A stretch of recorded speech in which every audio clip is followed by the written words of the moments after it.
What's up, everybody? This is Full Draw Friday, episode number 38. Going to be a little bit different of an episode today. Still going to do our segments, but instead of the article segment this week, we got a guest on. His name's Corey Haas. He's the owner of the Bow Shop Bible app. He's talking about all things bow tuning.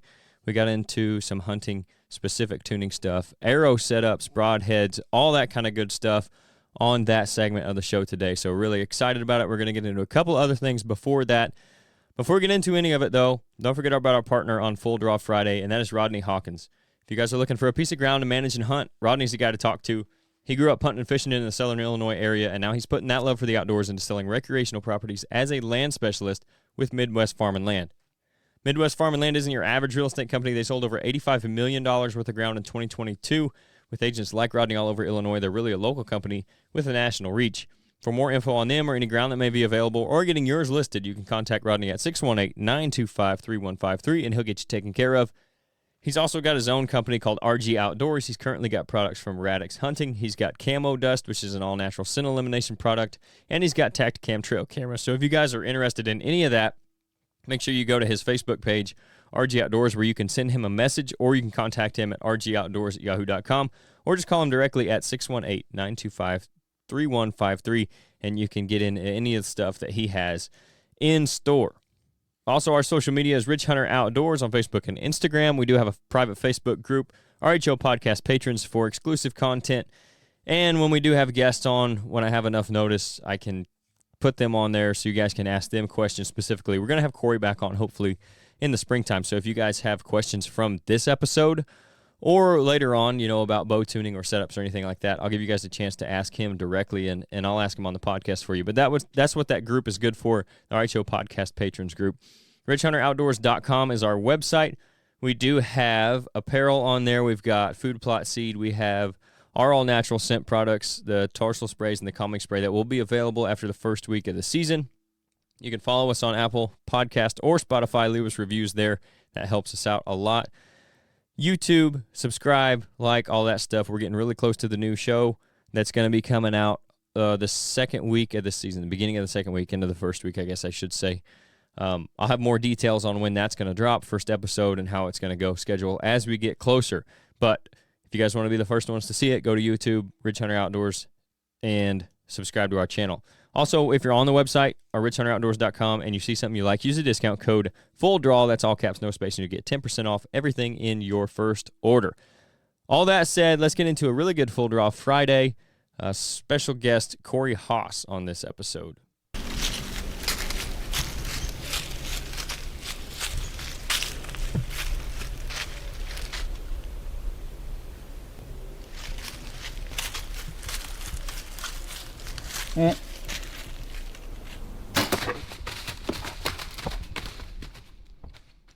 All right, so our first segment, as you guys know if you've listened to the last few Full Draw Fridays, is the deer activity segment. And right now we're seeing the deer that are starting to disappear or maybe reappear. Maybe you had deer on camera last year that you didn't get all summer.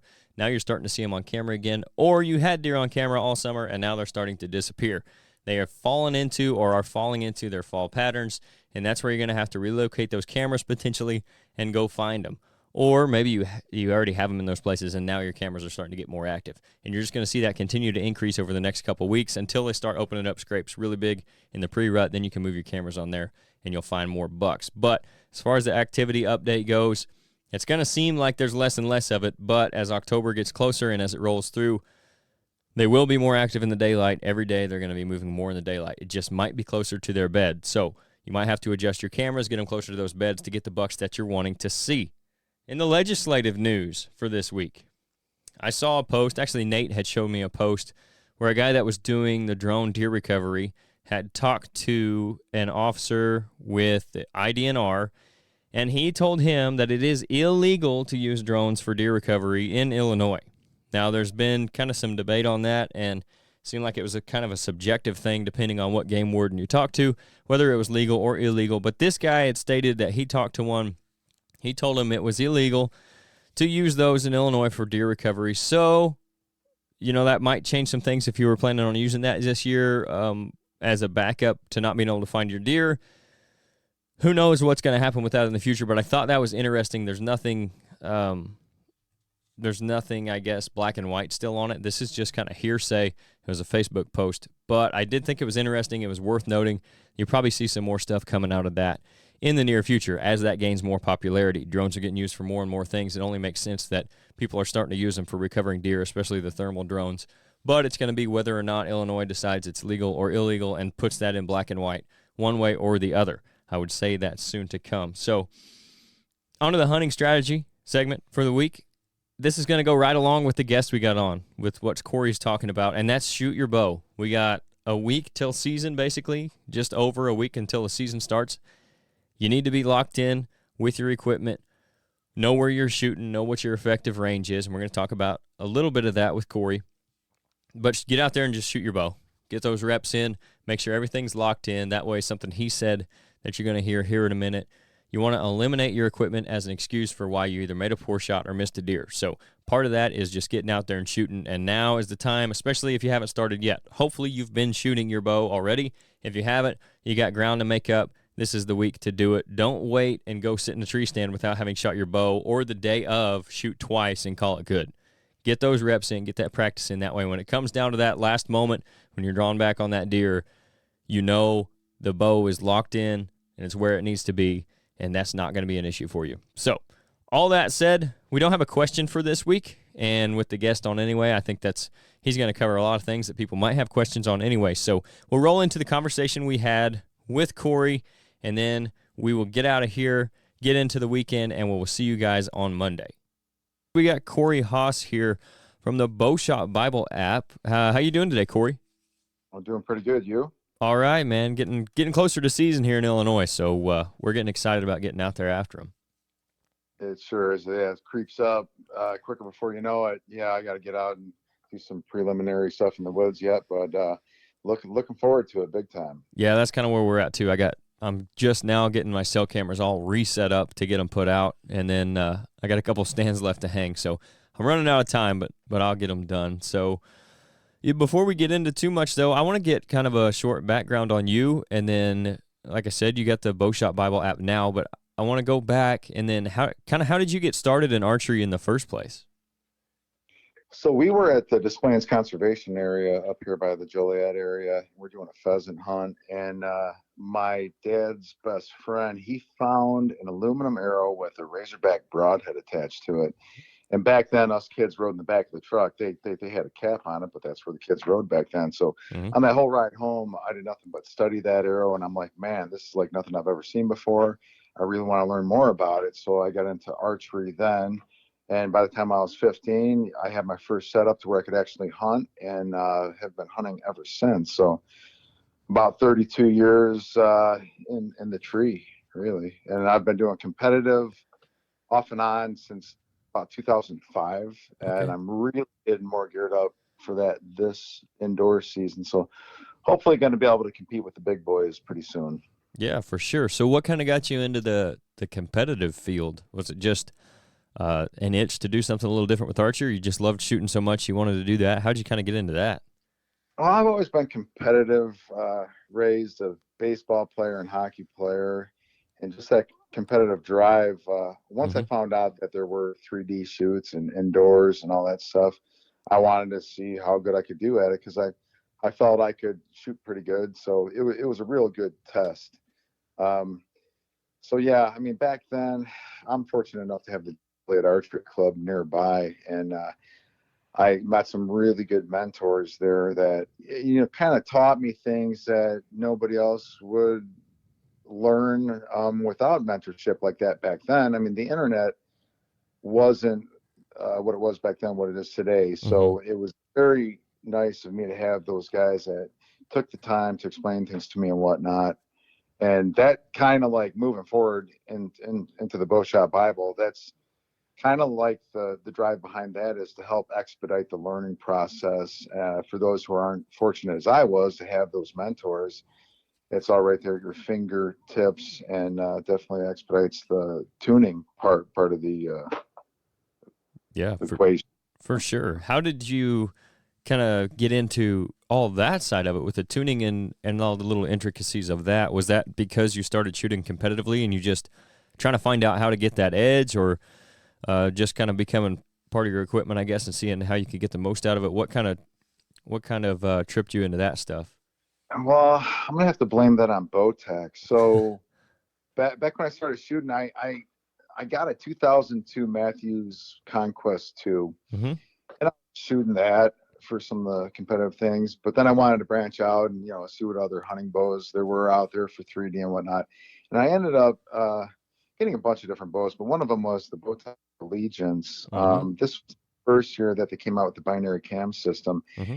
and I'm husky built and fairly strong, especially back then. So I got an 80-pound version of the Allegiance, and I couldn't get that thing to shoot a good rip through paper to save my life. And that's when I really went down the rabbit hole on tuning and Mm-hmm. what makes things do what they do. And I tried everything and anything, only to have that bow sent back to Bowtech, and they sent me out a tribute to replace it. They owned up to it and said that, yeah, that one was a lemon. Try this tribute out. But that's where I learned all the different, aspects of tuning and stuff. So that bow kind of kickstarted it. And then as I got different bows throughout the years, I started getting into the shimming of the cams, yoke tuning, and the other parts of the setups that affect the aeroflight. Mm-hmm. So that was pretty much it. And I just, I developed such a passion for it back then because I saw myself getting more and more accurate. And I tell you what, nothing to me is as therapeutic as shooting a bow for an hour or two. Mm-hmm. It just really soothes the soul. I think Fred Bear had a quote, nothing eases a troubled mind like shooting a bow. And that's what it was. And as soon as you start getting good at it and start doing competitions and placing well, then it just gives you a little bit more drive to push further and further. Yeah, absolutely. I think there's a lot of truth in what that quote you just said there. That's the reason kind of I love bow hunting so much, and I actually don't. Part of the reason I don't gun hunt anymore is just shooting the bow. That part of it, not only like when it comes down to the moment and you're shooting at the deer, but the fact that you have to get out there and practice. So it almost like makes me make time to shoot my bow when otherwise maybe I wouldn't as much, and I just enjoy doing it so much. So that's a big part of archery hunting, and I assume that it's that way for a lot of people. Oh yeah, yeah. There are a lot of factors that go into a successful hunt, but being comfortable behind your bow and being capable. Well, like the main point is being able to eliminate your equipment as part of the reason why something could go wrong. That's Right. what I tell people. I say you owe it to yourself, you owe it to the animal that you're hunting Mm-hmm. to get your equipment as dialed in as possible. Because during the moment of truth, there are factors that come into play. I mean, one is the equipment and the tune job done on the equipment. Another factor is your form. Yep.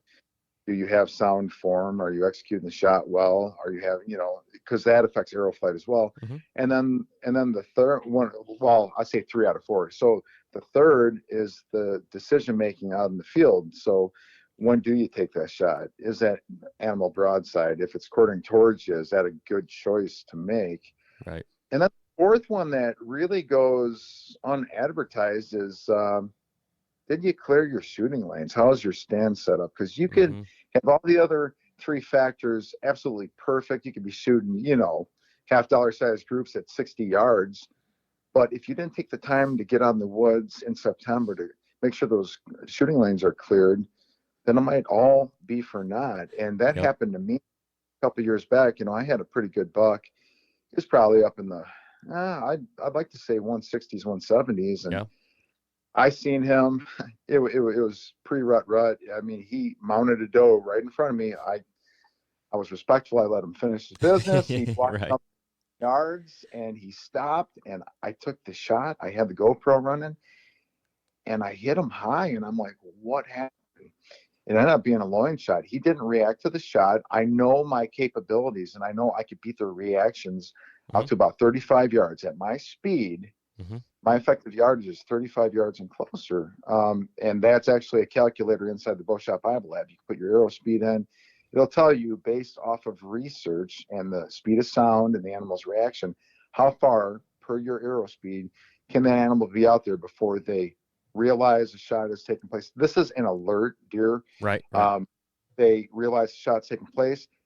Gravity kicks in. They drop down. They load up on them back legs, and they bound forward. Right. Mm-hmm. So I knew I had all my bases covered there. Right. But what had happened was I hit a 1/4 inch diameter branch. Yep. And it was just enough to deflect that arrow up. And I never did find them. And it really sucked, but I have nobody to blame but myself, because I didn't put the time in. I didn't go out there. I didn't look at all the possible shooting lanes, and I didn't make sure that every little branch was clear, and I did not see that branch, and that is what happened. Yep. Like you said, it doesn't matter if you're driving tacks at 60 yards. When you hit a branch, everything like that goes out the window. Yeah, that is such a big factor, and you don't have to be an Olympic archer to clear a shooting lane. Right. At all. Right. You just got to put the time in it. And it's always good to have a buddy with you. Get up in the tree stand. Yeah, absolutely. Okay, walk to your left. Now back up a little bit. Grab that sapling right there. Okay, cut it. It's pretty simple, but time's precious. Sometimes people don't make the time. Yeah, I'd say a good number of people who probably just climb down out of the tree for the last time last season, and they never go back until the first time they're going to hunt it this season, and then you get up there and you can't shoot anywhere, or you think you can, and then something like that does happen. But when it comes to shooting lanes, that point you made there, I always try to go with somebody else, just for the simple fact if you can make them be the deer, and you can see things that you may not have seen before. If you have them walking down a trail you think the deer's going to be on, or even somewhere you think they just might be, and then they might see something that you can't even from up in the tree. Like at a certain angle looking up, they might see something different even from what you're seeing. That's a big help when it comes to that stuff, and it is so important. Oh yeah. But I want to talk a little bit about the setup. Kind of, we'll talk Midwest whitetails. So, the general average whitetail in the Midwest. What kind of setup? We'll go arrows and broadheads first, like as your preferred, or maybe it varies depending on the bow, and the poundage and all that. But what kind of setup are you running? And then I guess that's probably your preferred, but what would you like to see more people utilizing over some of the maybe misinformation that's out there? Yeah, so the most important thing is arrow flight and having the bow tuned. And the reason that is because A, it helps accuracy, but B, it helps penetration. If your arrow is porpoising or fishtailing in flight, it'll twing out the kinetic energy as it burrows into the deer, and you might not get the penetration that you wanted. So the main thing is having tight pins, because in the moment of truth, you should have 3 things with you every time you go to the tree: your bow, your release, and a rangefinder. That rangefinder doesn't get tucked into my pocket until I'm ready to, clamp onto the D-loop, draw back for that shot. But sometimes when we range like a clearing, they might not always follow that path to that clearing. So they instead of being at 30 yards, they might be at 34. Right. They might even be closer. The tighter your pins, the more room for error you have with yardage estimation. So to me, if you can get up there speed-wise, you're going to beat their reactions. And hitting an animal that is not tense or starting to move is like shooting a beat-up old block target compared to a brand-new Reinhardt target. Right. It's going to be easier to pass through. And we're not shooting for the shoulder. We're taking good broadside shots right behind the armpit there, right at the intersection of the heart and the lungs. So that is... That's one thing to look at. What are your speeds, and can you shoot quicker if possible? So arrow weight affects your speed. Now in the Midwest with whitetails, I believe if you're shooting 65 to 70 pounds or higher, then you're absolutely fine with a mechanical broadhead. You should have no problem passing through. The toughest thing that you should encounter is 2 rib bones, and then the organs, which are between the ribs. Right. If you don't hit that, then you hit a little far forward. And if you hit back, if you don't beat their reaction and they bound forward, then you may encounter liver, guts, etc. Mm-hmm. So that is what I say for 65 and higher poundage wise. Anytime you get below 65, and I haven't done the testing on this, but I plan on doing it one day. I plan on actually measuring the resistance of a deer's body. I'm talking hide, rib bones, organs, rib bones, and hide. Mm-hmm. I'm actually going with lab radar and chronographs. I'm actually going to be able to measure the resistance and actually tell people what they can shoot at different poundages. But right now, before that is done, that's what I recommend. 65 pounds and higher, you're okay with a mechanical. Anytime you go below that, you might want to look at a fixed blade broadhead, because I've done extensive testing back in 2018 on 11 different heads. And one of the tests I did was a Pierce test, and I lowered a drum onto an upright broadhead. I did it upright so the mechanicals could deploy, and I measured how many pounds it took to pierce that fabric. Mm-hmm. And it was pretty surprising how many pounds it took to deploy, let's say, a Schwacker Right. Grim Reaper versus like a Grim Reaper Micro Hades Pro, which is a fixed blade, really sharp head. Mm-hmm. So, you know, if you're below that, you might be able to use that advantage of piercing kind of a target with the fixed blades. Now you're going to sacrifice the cut factor. Mm-hmm. You might get an 1.125" diameter cut versus a 2-inch cut, which is a big deal, but it's always nice to get a full pass through so the bloodletting, which was another test, can take place. So the deer is able to bleed out. Mm-hmm.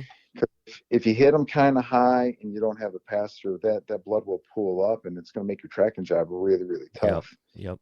So that's where I stand on the broadhead choice.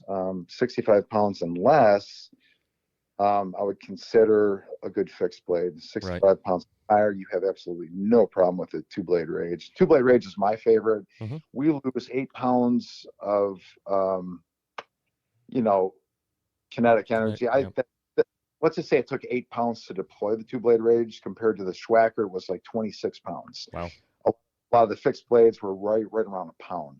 So you do lose a little bit of penetration going to a mechanical, but the advantages of the big 2-inch broad cut, especially with whitetail deer going through solely ribs and organs, is well worth it. Now you go out west and you elk hunt, you got a different story. When I go out west, I'm still shooting about 315 feet per second, and the arrow that I shoot is, hell, the spike elk I killed was with a 393 grain arrow, but I did have a fixed blade on it. Right.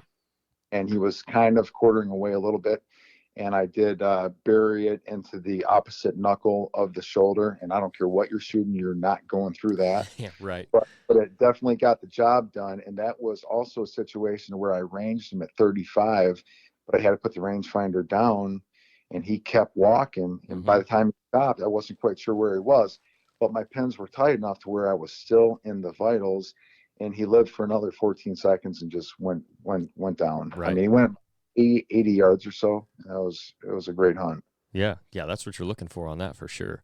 So you're looking at, when it comes to the mechanical versus a fixed blade, is having enough kinetic energy to make up for whatever you are losing when it opens. So that's kind of why you're looking at 65 pounds or higher on a whitetail.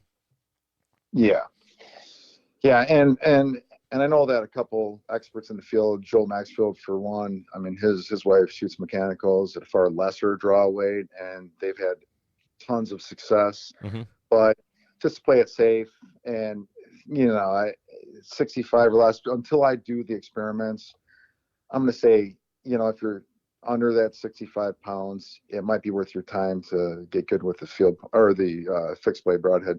But I mean, experience is going to tell all. I mean, if you're shooting 60 pounds and you're ripping right through them with fixed blades, okay, maybe try mechanical and see how that reacts. I mean, if you're hitting them, if your accuracy is there and you're not hitting the shoulder, and you're good with your point of aim, then try a two-blade rage. Until I have those experiments done, I can't say for certain, but just cautious, I'm saying, 65 pounds and up are definitely a green light for like a two-blade rage. Yeah, I think that's probably a pretty fair assessment. And obviously, you have more experience with it than I have. I've shot, my fair share of deer with both fixed blade and mechanicals, and I've killed deer with both, and I've lost deer with both. And really, in my experience, you have more room for error forward with a fixed blade to a certain point. I mean, there's certain shots, certain angles that you shouldn't be taking anyway. And you're going to have more room for error back with the expandable. But I do believe that you have a better chance forward with a mechanical than you do have back with a smaller cutting diameter fixed blade, if that makes sense, to efficiently kill the deer and recover it. They might both die, but when it comes to recovery, I think that's the big thing. As long as you're not hitting the thickest part of the shoulder bone or like a knuckle. Mm-hmm. Yeah, I have shot deer through the scapula with the 2-blade rage and had absolutely no problem. Right.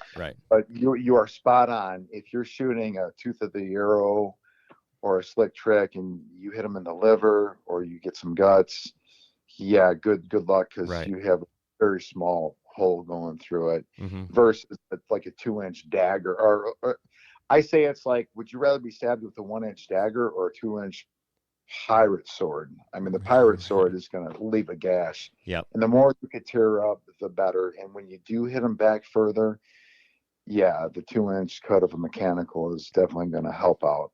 Mm-hmm. So what are we looking at? You said you shot that elk with a 380, was it 383 grain arrow? 393. Okay, 393. So what are we looking at on your setup for whitetails? Total arrow, broadhead, and everything. What kind of weight are you looking at? Yeah, so Maxima XRZ. Mm-hmm. It's the red zone arrow. It's the XRZ Select is what I use for both elk and whitetail. I shoot the same arrow, the same exact weight, 393 grains. The only difference is the choice of broadheads. Right. Yeah, so I killed that elk. And then a month later, I killed a real nice whitetail up here, a big old buck, and had no issues with either one of those. Mm-hmm. But one of the main things that people don't understand is the arrow flight with the broadhead attached. So there are a couple different schools of thought on it, but my research has ended me up with the lipstick tuning process.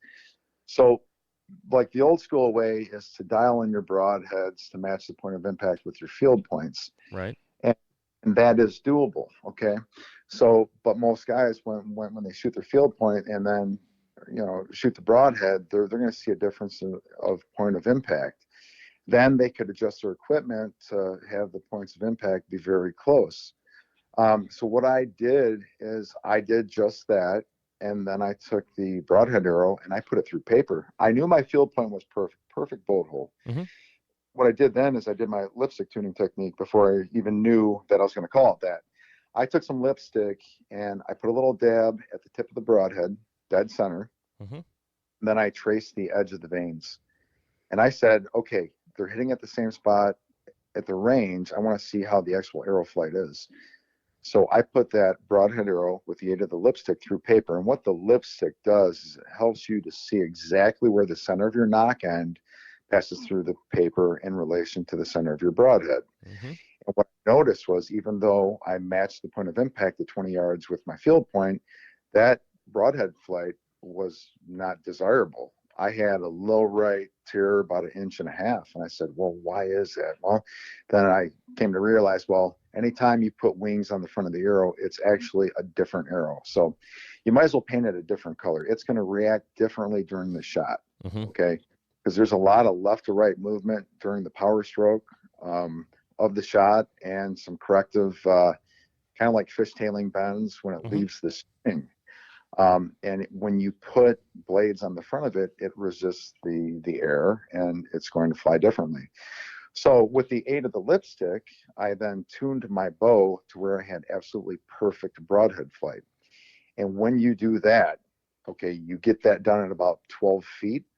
Of course, get an old beat up block target or something like that you could put a broadhead in, because broadheads are not very easy on targets, right? Right. Once you get dialed in at like 12 feet, which is the distance that I determined to have the maximum rip, then back up to 20 feet or so. Just check them in 2 spots just to make sure that it's perfect. Mm-hmm.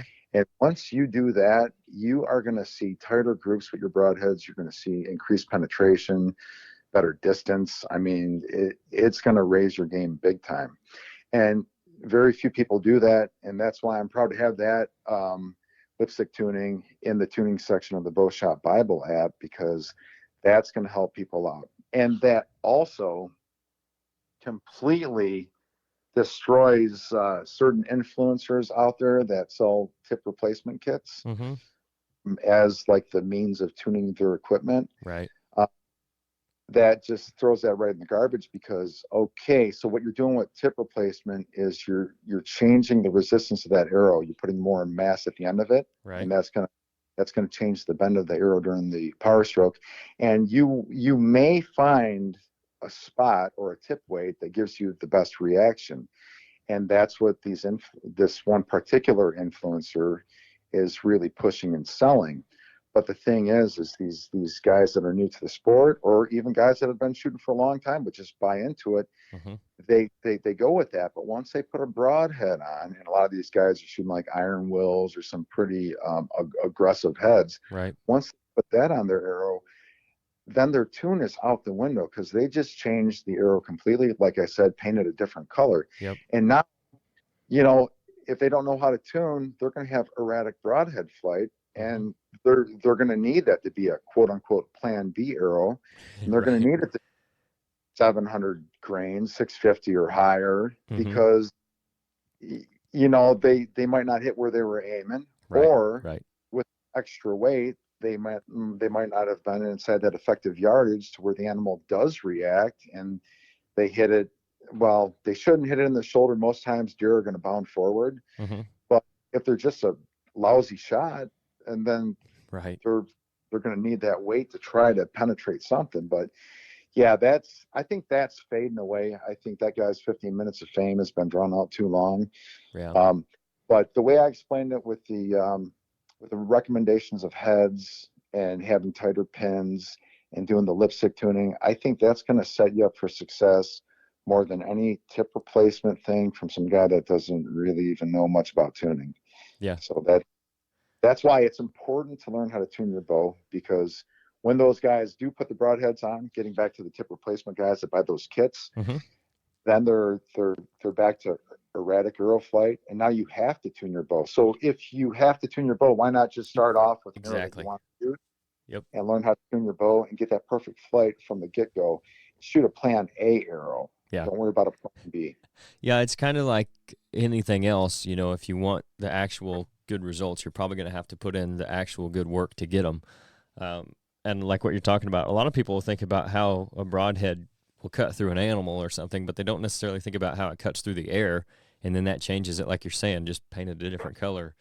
So I would assume, like, what are your thoughts on, I don't know if Rage does them or not, but I know, like, G5 sends them out. I think Grim Reaper does. I know Schwacker did. I would assume Rage does. The practice tips for your arrows, do you say those are fine, or just shoot the actual broadhead when you're tuning? I actually have some practice Rage heads, and I don't know that they include them anymore with a pack of broadheads. Okay. But I do the lipstick tuning with the practice head. I think it's close enough in weight and shape, and you'll be surprised that when you increase the length of the arrow, because the ferrule on those are longer than like a field point. Right. When you increase it and do have 5/8 of diameter in flight with the blade sucked, it still does impact the aerodynamic reaction of the arrow, and they have to fine tune the tuning to get absolute perfect flight with those even. Yep. Now, one other thing with the fixed blades is having your blades oriented the same way is very important as well, because you could watch in slow-mo that, if you have them out of rotation, arrow A compared to arrow B, that could lessen the resistance to the air and have a different flight characteristic. So I always, like, when I'm cutting arrows and going to put the inserts in, I'll screw a broadhead Yep. in, and I'll mark the insert and I'll mark the arrow. And I say to myself, okay, when I put the field point on this insert and do my ring of glue around the base of it and twist it and push it in, I want to end up with this mark on this mark. That way I know my broadhead will be oriented the same way with all the other ones. So that's another really good tip, and that will Yeah. just make your groups much more consistent with broadheads. Yeah, that is a good point. I say that probably gets overlooked a bunch, especially if you're talking about buying like just already pre-cut, pre-insert arrows off of the Walmart shelf. You're going and screwing a broadhead on. Who know? You might have four different. They might end up four different ways if you're shooting four arrows, and like you said, that can change things from one arrow to another pretty significantly. Might be the difference in killing a deer and not, or finding him and not. Yeah, and that does put you in a tough situation when they're already when the inserts are already in. Yep. There are a lot of heads that sometimes they'll have like an O-ring to where you can kind of tighten it a little bit more or a little bit less. Right. And that's what I've done in the past. You could also kind of file down the top of the insert to get a little bit more rotation in. Mm-hmm. There are some tricks to accomplishing that. But if you get two or three that are good, then you should be just fine. Yeah. And I mean, truthfully, you don't need any more than 6 arrows to start any hunting season, and you should be able to get a couple of them that are close enough to where you could get the alignment perfect. Mm-hmm. Yeah. So I don't want to skip over. You've mentioned the app a few times. Tell us a little bit or a lot about the app. How you said you kind of decided to come up with it just to help people with the whole tuning process and all that. What was that the main driving factor behind it? And then just kind of tell us at least give us a little bit of a insight into what's in the app. Yeah. So, I had shootingtime.com for a long time, and I still do. That was going to be a hunting show that I was going to do locally here back before hunting shows were what they are now. Right. That kind of fell through, and then I continued forward with the competitive archery. And what I found myself doing was going to the ranges just to do a 15-minute thing to my bow.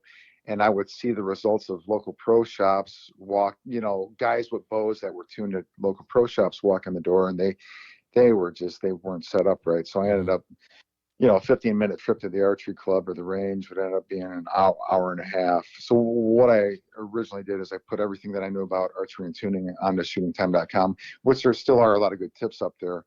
And I did that. So, if I met these people at the range, I could say, hey, the first thing is this, and fix your equipment a little bit. And I said, if you need any more help, go check out shootingtime.com. If you got any questions, feel free to call. So that's what it started out as, kind of like a pay it forward website.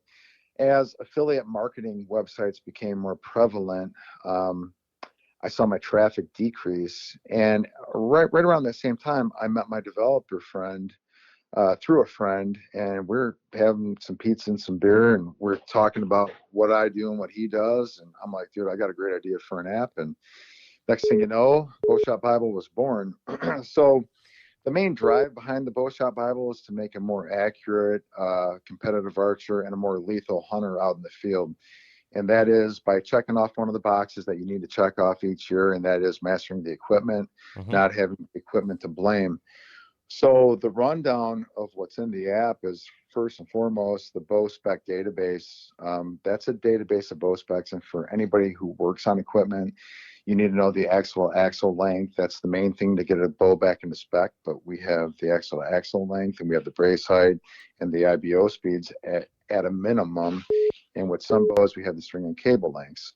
So that's a good resource there. Then we have the tools tab, and we have some really nice ballistic calculators in there, FOC calculators, a stabilizer wizard for the competitive archer, a cause and effect tweaking cables page. So when you are messing with your equipment, you will know what adding a twist to the cable or the string does.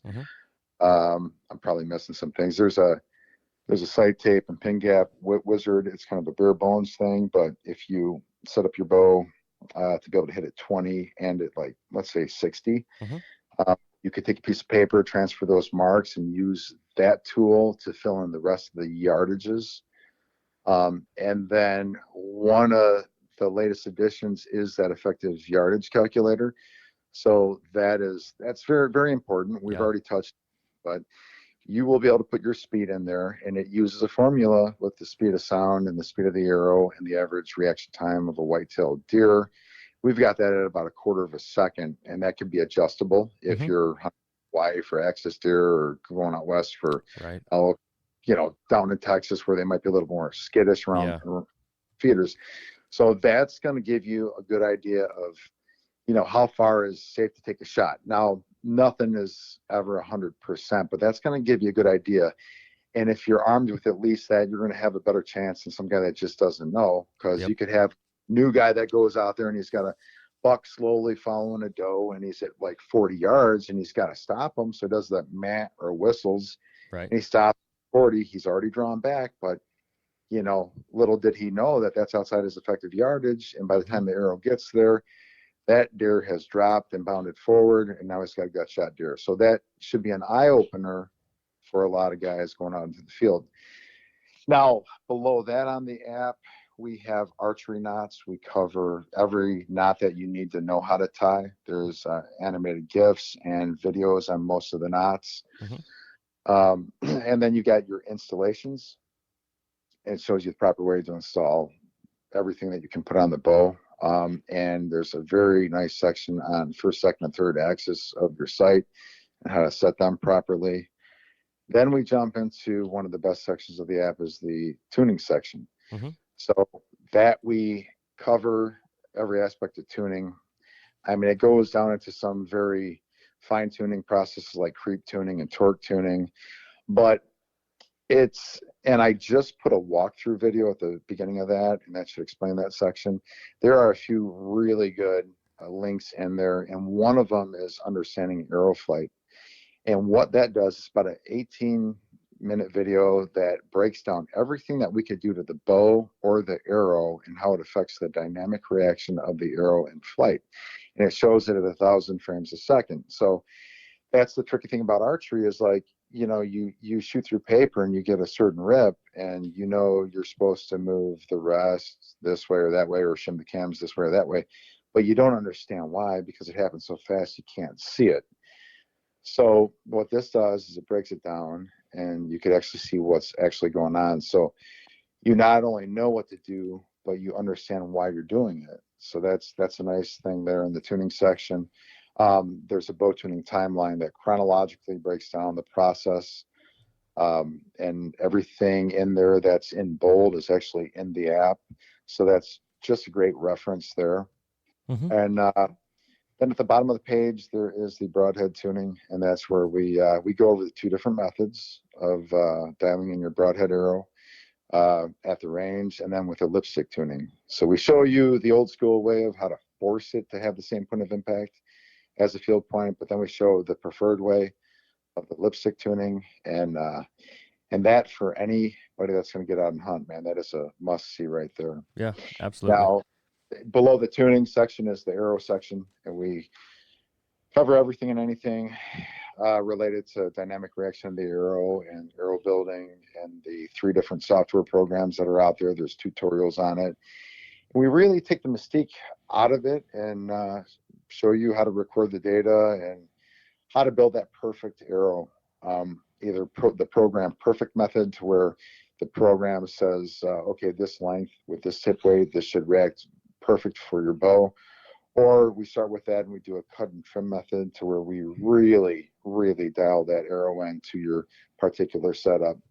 The one thing about the app that's kind of tough for me to explain to people when I'm doing these shows or like a TAC event is, there's so much in the app, and to try to explain it to people, it's tough. It'd be a lot easier if there was only like 3 or 4 things, but literally there's over 2 years worth of work initially into making this app, and there's so much in there. that it is so beneficial, especially if you're going to do this for a long period of time. You need to learn how to master your equipment, and these here are the tools. Yeah. Especially with the pro shop shutting down. I mean, I know in our Mm-hmm. state we lost probably around 10. You've got to be able to learn how to do this. I mean, if you want to be as good as you can be. Yeah. Yeah. No doubt. Um, No doubt. yeah. And the last thing I'll say is that Mm-hmm. there's a bonus section to where we have some in-app only podcasts where I talk to guys like Nick Cappers, who's a professional archer, Mm-hmm. Tim Gillingham. We had a whitetail hunting consultant on there. That was a great talk there. I do some product spotlights, some do-it-yourself projects, and some bow spotlights as well. We also do a monthly Zoom meeting, which we had it last night. Every month, guys could click on the link from the bonus section and join us at 7 o'clock, third Thursday of the month. And we could talk tuning. We could find out about what's coming up with the app, new sections that are coming about. And yeah, it's really a good way to have some good discussions. And that's also a venue to where I'm going to have some professional archers come on in and some professional hunters as well. So guys that have been proven out in the field. So Yeah. that's it. Nutshell. There's actually more than that, but I know we're limited here, but that's a good explanation of what the app has to offer. And that's also available as a subscription monthly. It's $3.99. So less than a cup of coffee and a donut. Kind of makes sense. I priced it low so Mm-hmm. the average hunter can afford it. And if it's something that they have for a month or two and they're like, okay, I think I got it, then they could cancel it, and that's that. Yeah. Yeah, for sure. Well, hey, if you guys are out there and you're wanting to learn how to tune your bow or you're needing some help with it, for sure download the Bow Shop Bible app and check that out. And if you got any questions, I'm sure is there a section in there where they can get a hold of you for that? Yeah, on the app itself, the About tab, you click on that, and then there's a feedback link, which you could leave feedback directly from the app that will go directly to me. We also have a Facebook page, Bow Shop Bible, and we have a Facebook group. So the group is where people could jump on and post questions about anything that they're having problems with, and they get help very quickly. Yep. Awesome, man. Well, hey, I appreciate you coming in, taking the time out of your day to do this and talk about this. I definitely want to have you back on again so we can get even more in-depth on some of this stuff. But I thought that was really good. I think that's going to help people out. And again, thanks for coming on, man. No problem at all, man. I do appreciate you having me on. Absolutely. All right, man. We'll see you. All right, Ken. Thank you.